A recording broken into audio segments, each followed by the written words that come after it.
All right. Hello, everybody. Thank you for joining me with the Church of Quantumism, also known as the Quantumism Movement. Today, we're going to talk about ESP. Now, you're probably thinking to yourself, ESP? You know, I thought this church had to do with science, right?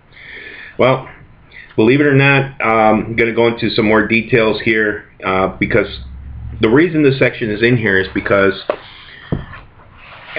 our belief system feels that the energy in us and the energy throughout the entire universe is God. And I'm going to go through a few examples of how this actually plays a part.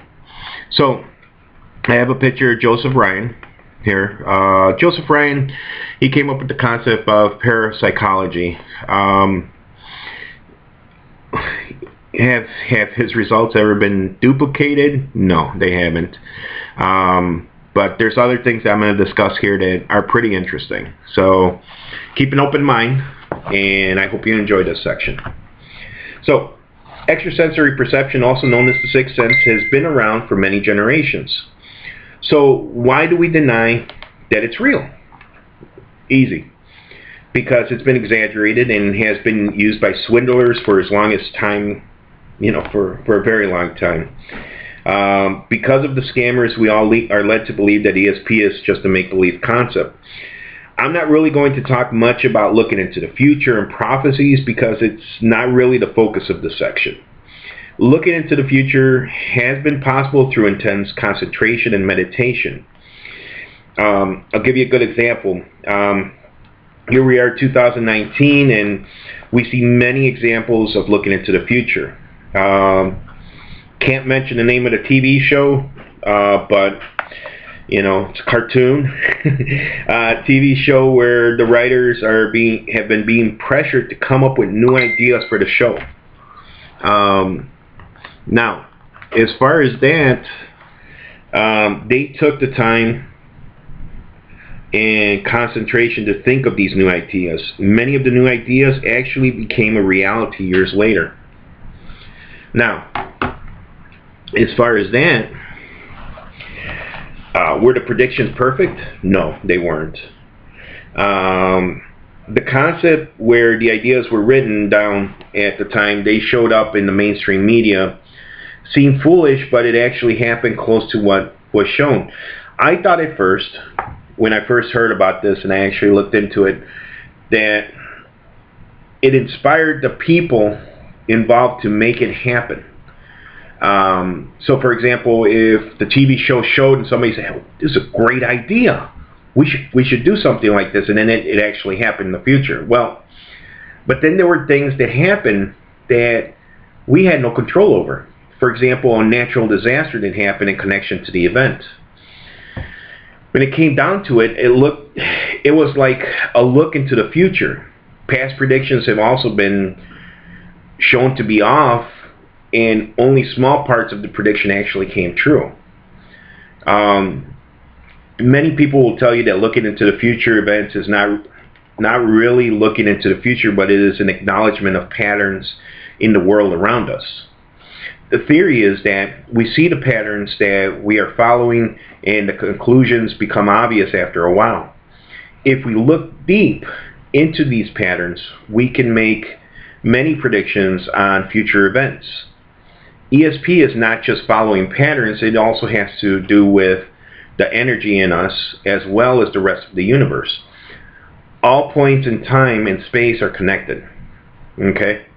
In other words, everything in the universe is happening at the same time. How is this possible? Because space consists of 3 dimensions, and time is one-dimensional. Space-time must therefore be a 4-dimensional object. The 4 dimensions are a continuum because, as far as we know and understand, there are no missing points in space or instances in time, and both can be subdivided without any apparent time limit in size or duration. We are all embedded in this 4-dimensional space continuum. And all the events, places, moments, actions, and so on are happening at the same time. So, in other words, Space-time does not evolve. It simply exists. And for those of you thinking I've lost it, I am actually speaking about science. If we examine a particular object from the standpoint of its space-time representation, we notice that every particle is located along its world line. The line stretches from the past to the future, showing the spiral location of the particle at every instant in time.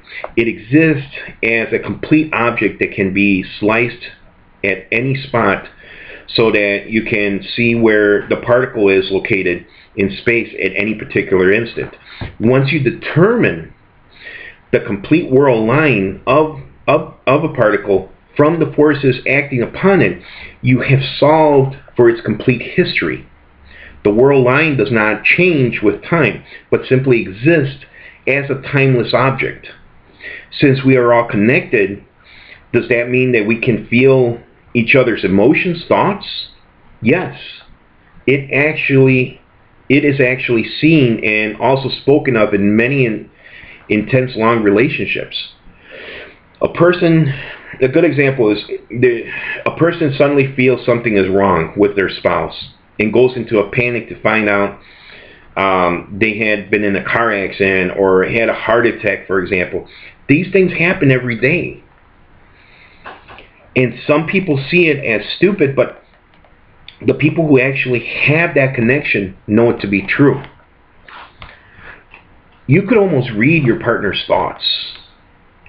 Now, we could go back and say it's all the patterns, of course, but you know when they're sad because without them saying words, and they don't even have to be next to you. These days, people are so connected that they can pick up the phone to call because they know something is wrong, even if their partner is on the other side of the world. There's no distance to this connection. I mean, it's not like a CB radio. Many of these connections can also be accomplished through intense meditation. We need to open our minds and feel the world and the universe around us. There are so many things going on around us that we are so blinded to. We need to open our minds and learn. So let's talk about taking this to an extreme. So if we take this concept that we're talking about, we take it to an extreme. Let's say, I have a prediction about lottery numbers. Would I sell everything I own and buy a bunch of lottery tickets because I believe I would win from a vision I had? That's a big no. No, you don't do stuff like that. You cannot base your whole life on what might be. Remember that I made it clear at first that just like a past memory, you will not have all the facts about a future event. It is good to get an idea of upcoming issues and prepare for them. It's good to see something that might not be going in the right direction and make the necessary changes to a better future. Remember, always stay ethical and always prepare for a brighter future for yourself and for your future generations. I hope you enjoyed this section.